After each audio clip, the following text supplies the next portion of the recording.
By the end of their fourth season, NFL players typically either get it or they don't.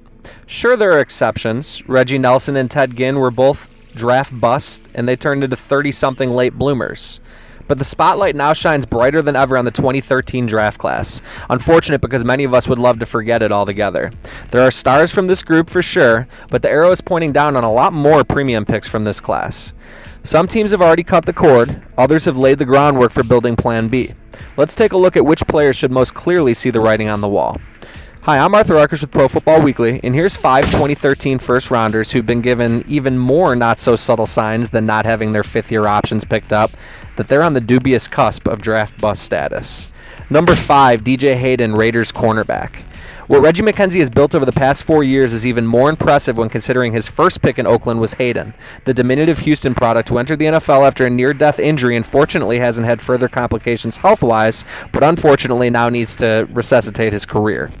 He just hasn't been the playmaker McKenzie thought he was getting with the 13th overall pick, and after hitting the waiver wire lottery with David Amerson last season, then spending big on Sean Smith in March, Hayden could find himself on the outside looking in for a contributing role. Number 4, Barkevious Mingo, Browns outside linebacker. Mingo, selected 6th overall, was boomer bust from the moment he arrived in Cleveland because of his narrow frame and, well, his arrival in Cleveland. He's managed just 7 sacks and none last season when his biggest contributions came on special teams, a problem for a player of his draft status. But the new stat-driven suits in Cleveland spared Mingo in their thorough offseason house cleaning before spending 3 of their top 6 picks on edge players.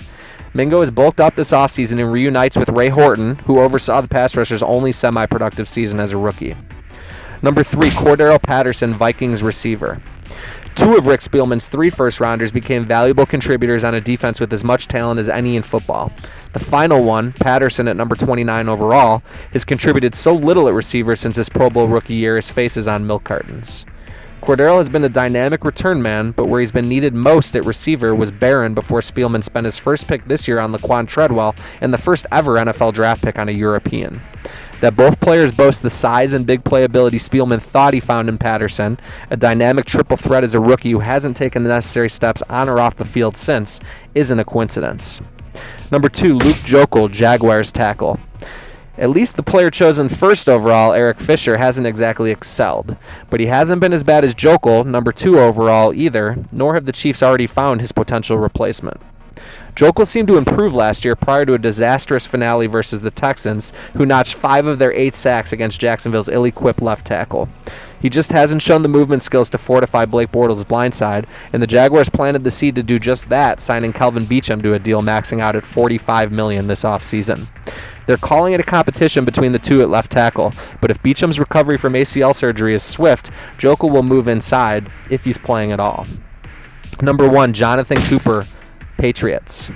Cooper's actually had one less season in the NFL to fall short of expectations after a broken leg derailed his rookie year, but 2 years clearly was a long enough look for the Cardinals, who in March dealt Cooper in a second-rounder to New England for Chandler Jones. Selected 7th overall, Cooper was considered a can't-miss prospect out of North Carolina because of his exceptional strength and athleticism, but he's woefully underachieved, leading to his benching on an average Arizona offensive line for its playoff push last year. Cooper does land in an interesting spot in New England, where Bill Belichick has revived more than a few careers and has revered offensive line coach Dante Scarnecchia returning from retirement. And just ask the Broncos about the Patriots' troubles protecting Tom Brady late last year. Opportunity certainly knocks for Cooper, just as he's knocking on the door of bust status. Apologies to all the other 2013 draft disappointments that didn't make the cut, but that's our list. Let us know what you think by commenting, liking, and sharing. I'm Arthur Arkush with Pro Football Weekly. Hope you liked today's game plan.